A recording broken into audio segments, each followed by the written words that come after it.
कहानी शेर और चूहे की। एक बहुत बड़ा जंगल था। उस जंगल में एक शेर रहता था जिसे सभी जानवर अपना राजा मानते थे।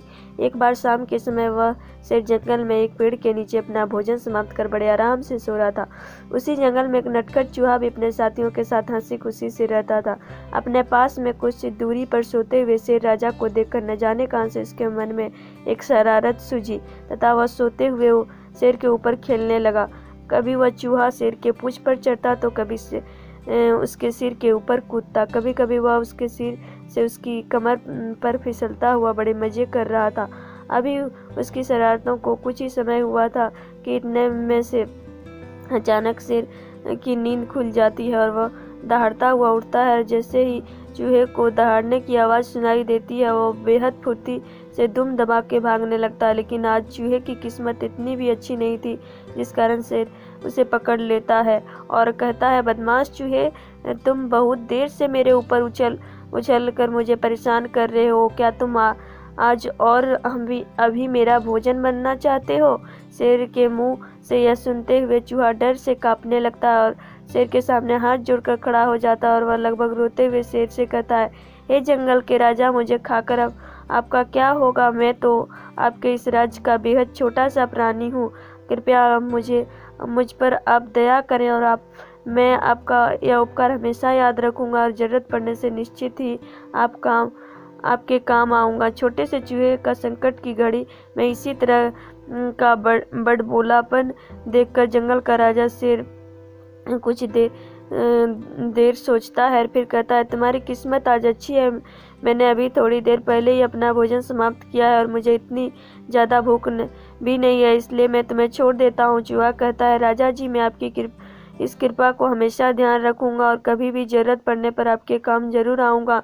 चूहा यह सोचकर कि क्या पता कब शेर का मन बदल जाए और वो उसे खा जाए, जल्दी से अपने साथियों के पास बिल में भाग गया। ऐसे ही कुछ समय बीतने के बाद एक दिन जंगल से दो शिकारी आते हैं। जंगल में कुछ देर घूमने पर ही उन्हें पता चल जाता है कि इस जंगल में शेर रहता है और यही आसपास घूमता भी है। यह देखकर वह दोनों शिकारी उस शेर को पकड़ने के लिए चालाकी से छुपाते हुए अपना जाल बिछाकर वहां से कुछ घंटों के बाद वापस आने के लिए लौट जाते हैं। अभी कुछ ही समय बीता था कि जंगल का राजा और शेर अपना भोजन तलाशने के लिए गुफा से बाहर ही निकल जाता और घूमते घूमते उसी जगह पर पहुंच जाता है जहां शिकारियों ने उसे फंसाने के लिए जाल बिछाया हुआ था। कुछ ही पलों में जैसे ही शेर के पैर उस जाल पर पड़ते हैं और एक ही झटके में शेर अपने आप को उस जाल में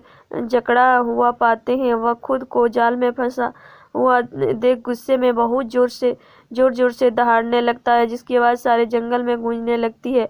कुछ ही देर में वो दोनों शिकारी वहां पहुंच जाते हैं और शेर को जाल में फंसा हुआ पाकर वह बहुत खुश हो जाते हैं।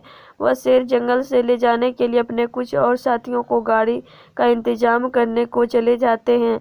शेर को दहाड़ने की आवाज़ें उस छोटे से चूहे कानों तक भी पहुंच रही थी, जिसे सुनकर वह समझ चुका था कि ना हो आज जंगल के राजा जरूर किसी बड़ी मुसीबत में।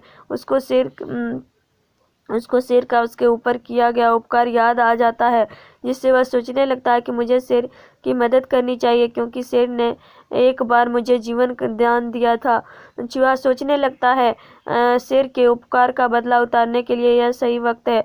यह सोचकर चूहा कुछ ही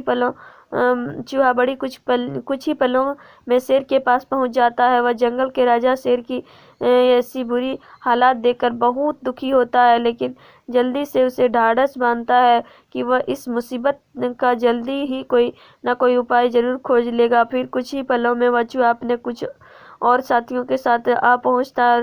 वे सभी मिलकर जाल के सारे तारों को काट डालते हैं। तारों को काटे जाने से शेर जाल से आज़ाद हो जाता है और चूहे को करामत को देखकर बड़ा हैरान भी होता है। अब तो शेर और चूहा दोस्त बन जाते हैं। शेर चूहे से बहुत ही खुश होकर कहता है, तुम्हें मेरी पीठ पर कूदने में, मेरी पूंछ पर फिसलने में बहुत मजा आता है ना? क्या आज तुम मेरे ऊपर नहीं खेलोगे? अपने नए दोस्त जंगल के राजा शेर के मुंह से ऐसी बात सुनकर चूहा बहुत ही खुश हो जाता है। फिर उछल कर अपने मित्र के शेर की पीठ पर, कभी उसकी पूंछ पर, कभी उसके सर पर कूद कूद कर खेलने लगता।